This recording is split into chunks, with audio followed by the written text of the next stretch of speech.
안녕하세요. 백두산 금융연구소의 백두산입니다. 3월 14일 화요일 아침 9시 58분입니다. 어제 제가 예금자 보호 조치와 관련해서 이제 단기적인 측면에서 어떤 경제적인 측면에서는 굉장히 잘한 조치다라고 이야기를 드렸습니다. 그렇지만 다른 측면에서는 그걸 좋게 봐줄 수가 없긴 합니다. 예금자 보호법이 있는데 1인당 25만 달러가까지만 보장해 준다라는 법과 원칙이 있는데 어제 그 조치는 분명히 법과 원칙을 박살낸 거거든요. 법과 원칙을 깼으니 저거를 무조건 좋다라고만 이야기해 줄 수 있겠습니까? 분명히 비판받을 점도 있긴 있는 거죠. 저도 좀 그런 점들이 좀 신경 쓰이긴 하더라고요. 예. 아, 뭐 그렇지만 우린 투자자잖아요. 투자자니까 투자자는 가치 판단을 먼저 앞세우면 안 됩니다. 가치 판단과 어떤 감정 이런 걸 앞세우면 안 됩니다. 어떤 조치가 일어났고 그러면 그 조치로 인한 영향력에 우리는 더 관심을 기울여야 됩니다. 이번 조치로 인해서 뭐가 좋아질지 뭐가 안 좋아질지 그거를 먼저 파악해야 돼요. 가치 판단이나 감정은 조금 나중에 생각을 하시면 좋을 것 같습니다. 사실 가만 생각해 보시면 우리가 살고 있는 이 지구상이 언제부터 이게 정의로웠냐고요. 이 우리가 살고 있는 이 세상 한 번도 정의로웠던 적 없고 한 번도 평등했던 적 없고 그렇습니다. 사실 뭐 기본적인 원칙이 있긴 있는데 기본적인 우리가 생각하는 그런 원칙들이 정의로운 원칙들 똥 싼 놈이 똥을 치워야 된다 이게 어떤 기본적인 원칙인데 근데 안타깝지만 그런 원칙이 지켜진 적이 지구상에서는 없단 말입니다. 사실 따져보면요. 그렇기 때문에 원래 그런 공간이다라는 걸 좀 다소 좀 인정을 하고 좀 받아들일 필요가 있겠고 투자자는 어쩔 수 없이 감정이나 뭐 어떤 그런 가치 판단보다 그런 건 일단 받아들이고 인정하고 네, 그 상황에서 대응에 좀 집중을 해야 된다. 이런 이야기를 좀 드리고 싶습니다. 물론 이제 세상이 불공정하고 세상이 정의롭지 못하다고 해서 나도 그러면 이제 내가 싼 똥 내가 안 치울란다. 그러시면 안 되죠, 그죠? 나는 도덕적으로 살아야 되고 나는 잘해야 되는데 하여튼 세상은 더럽다라는 걸 좀 인정을 하시고 갈 필요는 있다. 이런 이야기를 좀 드리고 싶습니다. 그래서 어젯밤 이제 미국 증시 마감을 좀 살펴볼 건데요. 미국 증시는 예금자 보호 조치로 인해서 이렇게 좀 애매한 모습을 보였습니다. 일단 최소한 추가적인 대폭락은 막았습니다. 어, 약발이 좀 통했다라고 볼 수가 있긴 할 텐데요. 근데 약발이 좀 통하다 만 점이 좀 있긴 있습니다. 가만 보시면 어젯밤 미국 증시는 정말 혼조했다라고 할 수가 있겠는데 지도를 좀 보자고요. 보시면 IT 빅테크는 신나게 초록색, 겁나게 많이 올랐고 여기 보시면 금융주들의 불안은 여전히 계속되고 있죠. 파이낸셜 이쪽의 불안감은 여전히 지속되고 있습니다. 그러니까 이 정말 예금자 보호 조치 이런 게 정말 뭐 잘 통했다면은 뭐 얘네들도 좀 초록불 들어올 수 있을 수도 있는데 일단 예금자 보호 조치는 일단 제한적인 조치구나. 이 정도로 일단 생각을 할 수 있는 거고요. 여전히 은행주와 관련된 그런 위기는 좀 지속되고 있구나. 이렇게 생각을 할 수가 있겠습니다. 그런 분위기 속에 일단은 예금자 보호 조치가 굉장히 잘 된 조치다라고 생각을 하면서 야 이제 사실상 위기는 끝난 거고 긴축 우려 완화됐다라고 생각하면서 IT 빅테크는 신나게 올랐죠. 여기 보시면요. 애플, 마이크로소프트, 구글, 메타, 아마존, 테슬라 이 친구들 신나게 올랐죠. 얘네가 오른 건 긴축 우려 완화 때문에 금리가 크게 떨어졌기 때문에 그래서 얘네가 올랐던 거죠. 그래서 굉장히 혼조하게 마감을 한 거죠. IT 빅테크가 올랐으니까 나스닥은 상승했고 S&P는 금융주들의 악세로 인해서 하락 마감했고 이렇게 혼조한 모습이 나타났습니다. IT 빅테크가 지수를 끌어올리면서 뭐 IT 빅테크가 뭐 지수를 끌어올리면서 시장 자체는 상승 마감을 했을 수 있지만 시장 분위기 자체는 비교적 좋았을 수 있지만 근데 이제 하락 종목 수는 여전히 좀 많은 이런 모습들도 좀 나타나고 있고요. 하여튼 불안감은 좀 지속이 되고 있다 이렇게 볼 수가 있겠는데요. 네, 하여튼 중요한 거는 어젯밤의 움직임 중에 금융주들이 여전히 약세를 보이고 있다는 거. 그리고 금융주들이 그냥 약세를 보이는 게 아니고 이게 세계적인 현상이라는 거. 유로존에 있는 대형 은행들도 좀 같이 휘청휘청하고 있다는 게 좀 여전히 문제이긴 합니다. 그래서 일단 예금자 보호 조치로 당장 발등에 떨어진 급한 불은 껐을 수 있지만 여전히 저 옆에서 뭐가 불씨가 살아있고 여전히 뭐가 좀 활활 타오르고 있긴 하다는 거 생각을 해봐야 되겠습니다. 그래서 계속해서 우리는 이 이슈에 좀 주목을 할 필요가 있죠. 구체적으로 어떤 측면 때문에 그런 거냐면은 지금 이제 중소형 은행들이 망하기 시작하고 있지 않습니까? 한두 개씩. 거의 뭐 세 개가 망한 건데 실버게이트, 실리콘밸리뱅크 그리고 뭐 하나 또 있었죠. 뭐 퍼스트 머시기 그것까지 해서 이제 뭐 세 개가 지금 휘청거리고 있는데 이게 이제 더 전이가 될 수 있다는 거. 물론 예금자 보호 조치로 인해서 그런 은행들이 망해도 예금자한테 피해는 좀 제한적일 수 있지만 근데 생각해 보세요. 내가 만약에 그 중소형 은행에 돈을 넣어놓은 예금자라 생각하면은 발등에 불 떨어진 거죠. 그죠? 아무리 예금자 보호 조치로 보호를 해준다 해도 망하는 은행에 앞으로 곧 망할 은행에 돈을 넣어놓고 싶은 투자자는 그런 예금자는 없을 겁니다. 당장 은행 뛰어가야죠. 중소형 은행에 예금해 놓은 사람은 당장 은행으로 뱅크런 해야죠. 그죠? 가서 내 예금 내놓으라고 이야기해야 됩니다. 그게 자연적인 생각이죠. 그죠? 아무리 예금자 보호 해주면 뭐예요? 그래도 일단 망하는 은행에 돈 넣어놓을 수는 없으니까 당장 뛰어가야죠. 그죠? 그렇게 할 겁니다. 그렇게 뱅크런의 어떤 그런 지속으로 인해서 계속 중소형 은행들이 휘청거리는 이런 현상은 당분간 좀 지속이 될 수 있긴 있을 겁니다. 어, 중소형 은행에서 나온 돈이 대형 은행으로 갈지 어디로 갈지는 우리가 아직까지 뭐 알 수는 없지만 일단 그런 식으로 해서 중소형 은행주들 특히 뭐 망할 수 있는 그런 위기 좀 위태위태하다라고 소문난 그런 은행들의 위기는 계속될 수 있다라는 거. 대표적으로 어젯밤 있었던 일들 중에 하나가 CS은행이 급락했다는 거예요. CS 비교적 좀 대형 은행이죠. 크레딧 스위스. 근데 CS 같은 경우는 작년부터 해서 계속 망한다라고 좀 위기가 맴돌았던 위기설이 있었던 대형 은행이긴 합니다. 그러니까 야 얘네도 이제 망하는 거 아니냐라고 하면서 CS은행도 뭐 15% 폭락을 했다라고 합니다. 그런 점들이 뭐 시장에 영향을 미치고 있죠. 그렇기 때문에 이번 이슈 우리가 잊어서는 안 된다. 우리가 지금 이거 예금자 보호 조치라고 해서 완전히 사태가 끝난 건 아니다. 발등에 떨어진 급한 불만 겨우 껐을 뿐이다라는 거. 여전히 그러니까 그 중소형 은행들에 대한 이 신뢰도 문제가 신뢰도 문제가 해결되지 않으면은 이 위기는 계속될 것이라는 생각을 하긴 해야 됩니다. 그런 상황에서 일부 이제 당장 큰 불은 껐다라고 생각한 IT 빅테크는 올랐죠, 그죠? 이런 점들 생각을 해보실 수가 있겠고요.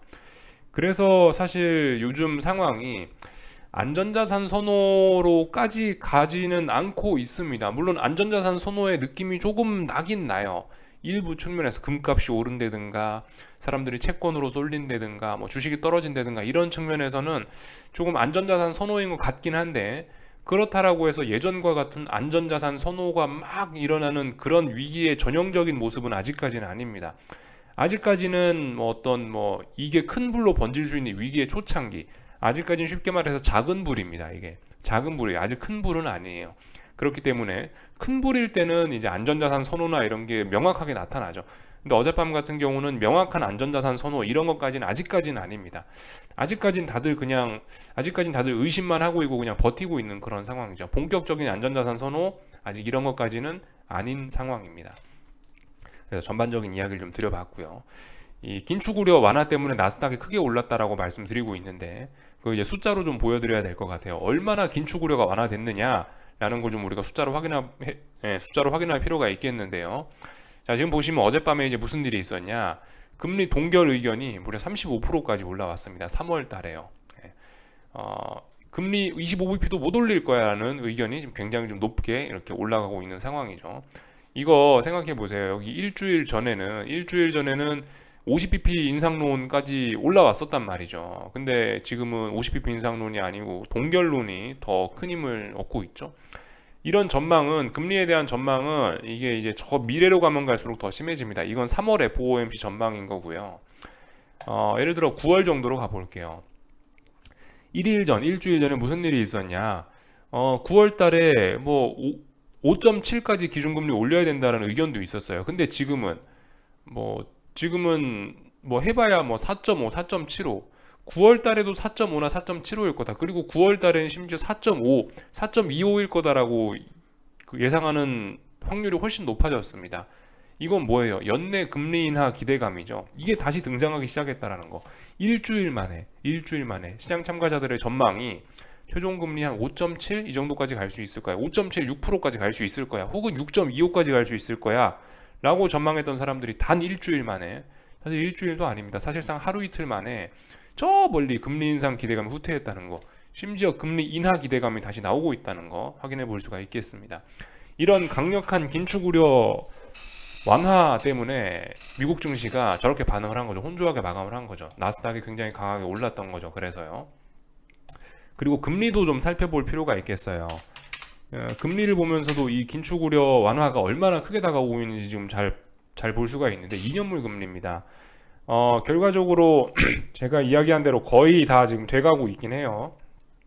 제가 말씀드렸다시피 지금 이렇게 오르고 있는 구간은 분명히 오버슈팅이긴 할 거다라는 생각이 들었는데 2년물 금리가 이렇게 올라가더니 결과적으로 이제 지금 다시 다 전부 다 되돌렸죠. 그래서 사실상 이 부분은 오버슈팅이 돼버리긴 했습니다. 지금 와서는요. 물론 조금 더 보긴 해야 돼요. 근데 아직까지는 오버슈팅이죠. 그래서 어젯밤에 있었던 일들 보시면은 2년물 금리가 엄청나게 많이 떨어졌어요. 그러면서 지금 중요한 전저점 자리를 이제 거의 붕괴시키기 직전인데요. 이거는 아직 붕괴됐다고 안 하겠습니다. 턱걸이라고 할게요. 아직 붕괴는 안 됐는데 잘 봐야 된다라는 거죠. 금리 인하 기대감이 벌써 나타나고 있다는 거. 이게 이제 2년물 국채 금리에서 나타나고 있다. 이런 걸 볼 수 있을 거고. 참고로 그래서 지금 이 자리가 붕괴가 되면은 전저점 자리 이런 자리가 완전히 붕괴가 되면은 어떻게 된다? 추세 전환이다라는 거. 얘가 추세 전환이 되면은 보다 이제 조만간 이제 금리를 이제 실제로 연준이 떨어뜨릴 수도 있다는 거를 좀 생각을 해봐야 되겠습니다. 이 2년물 국채 금리 말씀드렸다시피 6개월 정도 연준의 통화 정책을 6개월 정도 선행한다라고 말씀드렸기 때문에 이거 자체가 이야기하는 게 뭐다? 연내 금리나 기대감을 지금 반영하고 있는 거다. 물론 조금 더 봐야 됩니다. 여기 있는 이 전저점 자리를 완전히 붕괴시키고 레벨 다운되기 전까지는 아직 금리나 기대감 이런 거 이야기하기는 어려울 수 있는데 근데 지금 거의 금리나 기대감이 지금 나오고 있다라는 겁니다. 그래서 우리가 앞으로 금리를 보면서 봐야 되는 거는 금리를 볼 때 신경 써야 되는 건 이 점입니다. 이 라인을 붕괴시킬 건지 말지. 그리고 어쨌든 여기서부터 해서 금리 5%부터 해서 금리 4%까지 무려 1%가 단 3, 4거래일 만에 지금 떨어진 상황이기 때문에 이거 단기낙폭 과대 이런 것도 생각해 보긴 해야 됩니다. 단기낙폭 과대로 지금 중요한 지지선 부근까지 내려왔기 때문에 이제 이 부분에서 싸움이 좀 격하게 일어날 수 있겠구나. 이 부분 싸움을 잘 봐야 되겠구나. 이렇게 생각할 수가 있겠죠. 그러니까 지금 이렇게 2년물 금리가 급락한 게 이런 게 긴축 우려의 급속한 완화, 연내 금리 인하 기대감 이런 거를 반영하고 있는 겁니다. 근데 아무튼 이런 거 때문에 지금 이제 나스닥이 좀 오르긴 했는데 지금 이런 식으로 해서 금리가 2년물 금리가 급격하게 떨어지는 거 이거는 사실 증시 호재가 아닐 수도 있죠. 이렇게 지금 이렇게 금리가 툭툭툭 떨어지고 이렇게 빠른 속도로 금리가 떨어지는 거는 경기 침체를 의미하는 것일 수 있기 때문에 경기 침체가 나서 경기 침체 날까봐 금리를 떨어뜨리는 거는 증시의 호재가 아니라고 말씀드렸죠. 지금은 증시가 약간 착각하고 있는 그런 구간일 수도 있습니다. 지금은요.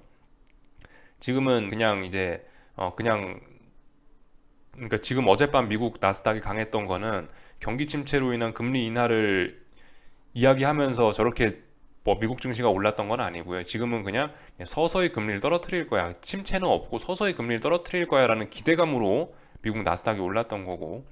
근데 일단 잘 봐야 됩니다. 아직까지는 금리 시장이 뭐 그렇게 움직이고 있는데 여기서 이제 금리가 급속하게 계속 아래로 떨어지면은 그렇게 되면 이 세상이 또 큰 위기로 처할 수 있다라는 거. 그런 거 좀 생각해 봐야 되겠습니다. 금리가 떨어지더라도 떨어지는 속도, 뭐 폭 이런 게 굉장히 중요합니다.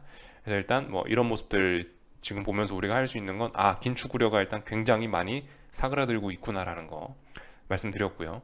아무튼 이런 거 볼 때마다 우리가 생각해야 되는 게 뭐라고요? 시장의 기대감이 아주 극과 극으로 가고 있구나. 온탕 냉탕으로 가고 있구나. 정신없다. 이런 거 생각해 봐야 됩니다. 지나친 긴축 우려 기대감, 지나친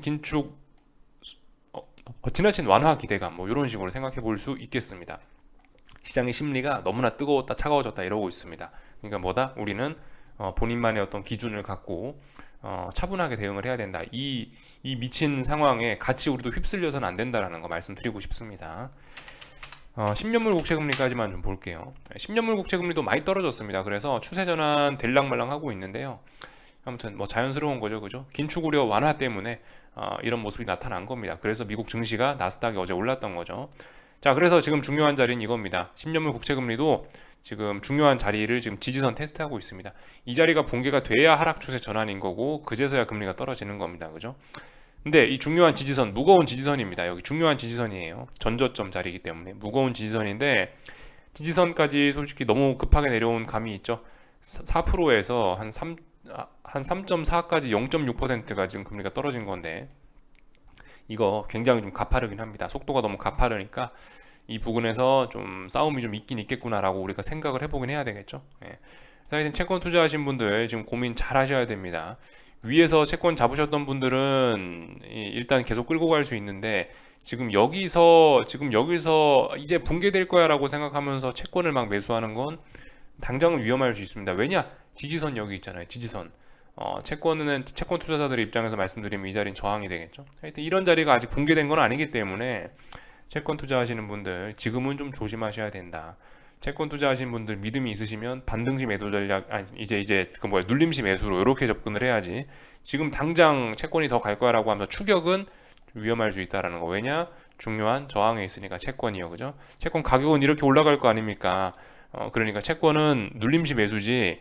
지금 채권 사는 건 아니다. 지금 채권 사면 추격이다. 이건 좀 위험할 수 있다. 이런 이야기 드릴 수 있겠습니다. 전반적인 내용들 좀 살펴봤죠. 긴축 우려 완화 때문에 어젯밤 미국 증시가 이렇게 움직였다라는 것을 보여주는 증거들 여러 가지 좀 봤습니다.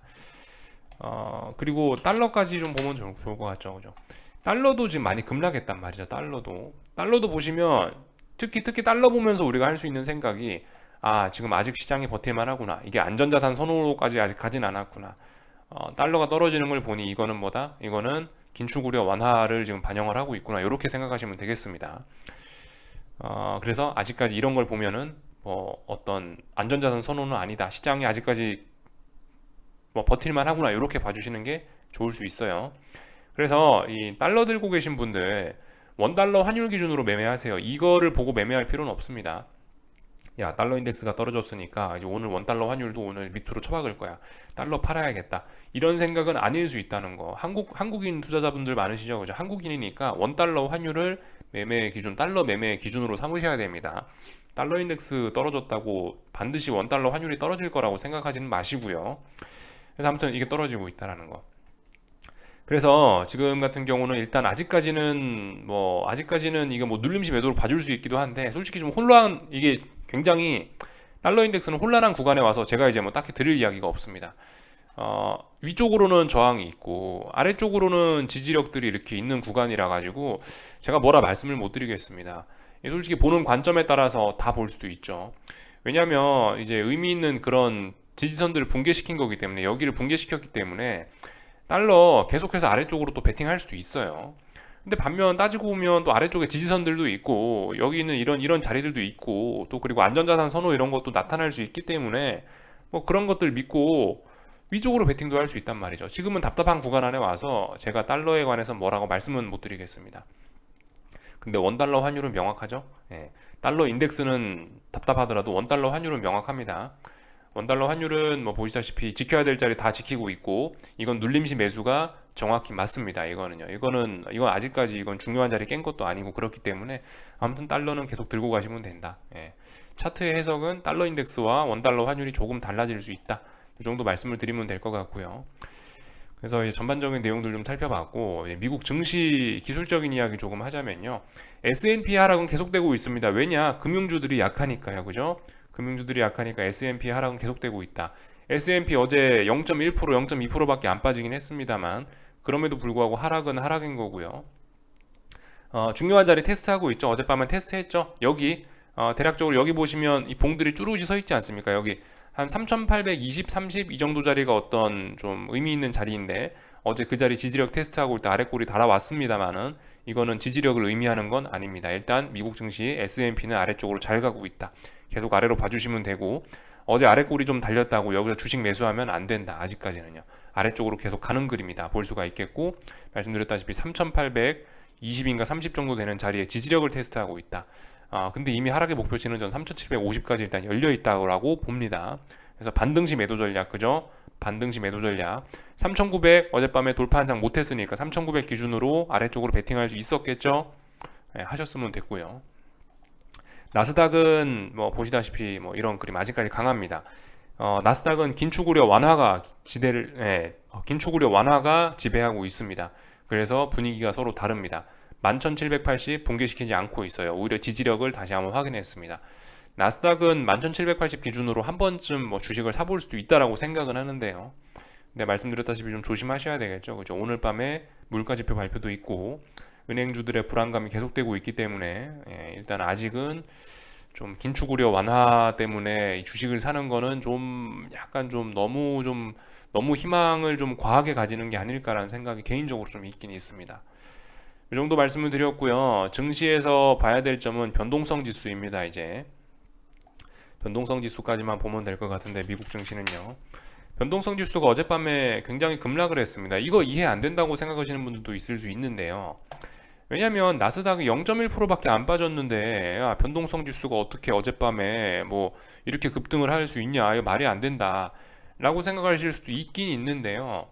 근데 뭐 굳이 설명을 드리자면은 이거는 이제 이렇게 설명을 드릴 수가 있겠습니다. 두 가지 포인트 나눠서 말씀드릴 수 있겠는데, 일단은 그 S&P가 어제 저점을 낮췄다는 점이 빅스를 크게 끌어올렸다 보시면 되겠고요. 또 하나는 여전히 어떤 악재 이런 것들이 좀 진행이 되고 있긴 한 거기 때문에, 이 사태가 완전히 끝난 건 아니기 때문에, 악재가 진행되고 있기 때문에 추후 변동성이 확대될 수 있다는 어떤, 혹은 뭐 변동성 확대, 그러니까 대폭락 혹은 대폭등이 가능하다라는 그런 변동성에 대한 기대감이 깔려 있는 겁니다. 변동성 지수가 강했던 건요. 요거 두 가지 이유로 설명을 드릴 수가 있어요. 하나, 그죠? 저점을 붕괴시켰다는 것 때문에 빅스가 강했다. 또 하나는 변동성, 앞으로 계속 변동성이 올라갈 거라는 기대감 때문에 빅스가 강했다. 이렇게 볼 수가 있겠습니다. 그래서 사실 좀 이례적인 거긴 해요. 조금 좀 독특한 사례이긴 합니다. S&P가 0. 몇 %밖에 안 움직였는데 빅스가 크게 오른 거 약간 독특하긴 하나, 이렇게 이해하시면 되겠습니다. 말이 아예 안 되는 게 아닙니다. 이렇게 생각하시면 돼요. 그리고 뭐 약간 부가적으로 말씀드리자면, 지금 뭐 0DT라 해가지고 그 만기가 하루도 안 되는 이상한 옵션 상품들이 요즘에 많이 거래되고 있죠. 이 옵션 상품들의 영향으로 빅스가 지금 굉장히 강한 것일 수도 있습니다. 이렇게도 설명할 수 있어요. 근데 이거의 설명력은 높지는 않은 것 같습니다. 이거 설명력은 낮다 말씀드리고, 중요한 건 1, 2번이다 라고 말씀드릴 수 있겠어요. 이게 아무튼 빅스가 옵션 가격을 바탕으로 해서 산출이 되는 이런 지표이기 때문에요. 이런 것들이 중요합니다. 이 옵션이 언제 움직이나요? 여기 보시면 뭐 지켜야 될 자리를 지키고 있으면 옵션은 안 움직입니다. 예를 들면 3월 10일 날 급락했던 저점 자리. 근데 이런 자리를 장중에 붕괴를 시켰었단 말이죠. 미국 증시가. 그러니까 이렇게 장중에 이런 자리 붕괴시키면 뭐예요? 전일 저점 붕괴시키면 아래쪽으로 목표치 확 열리는 거잖아요. 그러면은 저점 붕괴시키는 순간 풋옵션들이 확 움직이게 됩니다. 그러면서 프리미엄이 확 붙어요. 그렇기 때문에 빅스가 많이 살이 붙을 수밖에 없다라는 거, 아래쪽 갔다 왔다는 거, 그런 점들을 좀 생각을 해보실 필요가 있겠습니다. 그런 의미에서 오늘 지금 한국 증시가 급락하고 있고 한국 변동성 지수가 급등하고 있는 것도 같은 논리로 설명을 할 수가 있어요. 그런 특징을 좀 이해를 하셔야 됩니다. 그래서 빅스가 크게 올랐다라는 거 생각해 볼 수가 있겠고, 그래서 제가 말씀드렸던 25.8이라는 자리를 그냥 시원하게 돌파한착을 해서 이제 빅스는 2거래일째 이제 굳히기 들어갔습니다. 잘 오르고 있습니다. 일단 뭐 상승으로 전환은 됐고요. 상승에 대한 목표치는 일단은 뭐 34 정도까지는 일단 열려 있다라고 생각합니다. 지난번에 여기서 이 에너지를 모았던 기간이 빅스가 워낙 길기 때문에 이번에 이 정도로 시세가 다 분출됐다라고 생각하기는 좀 어려울 수 있을 것 같아요. 그래서 조금 더 지켜보자고요. 일단 목표치는 34까지 열렸습니다. 2거래일 넘게 이 22.8 이 자리를 돌파한착을 했기 때문에 계속 일단 위쪽으로 올라간다라고 보긴 볼 겁니다. 상승 전환 됐습니다. 근데 이제 어떻게 올라갈지 몰라요. 지난번처럼 이렇게 빅스가 짜불짜불 올라갈지, 아니면은 뭐 예전에 있었던 그 2020년 3월 달에 있었던 이런 사례처럼 이렇게 올라갈지, 그거는 알 수가 없습니다. 어떻게 올라갈지 모르겠지만은 일단 하여튼 중요한 거는 빅스가 추세 전환이 돼서 위로 올라가고 있다라는 거, 거기에 맞게 대응을 해야 된다라는 거, 이런 점만 봐도 여전히 은행주들의 불안감이 계속되고 있구나, 아직 사건이 완전히 끝난 건 아니구나, 우리는 지금 예금자 보호 조치로 인해서 발등에 떨어진 급한 불을 껐구나, 이 정도로 이렇게 제한적으로 해석을 할 수 있을 겁니다. 변동성 지수까지 쭉 봤습니다.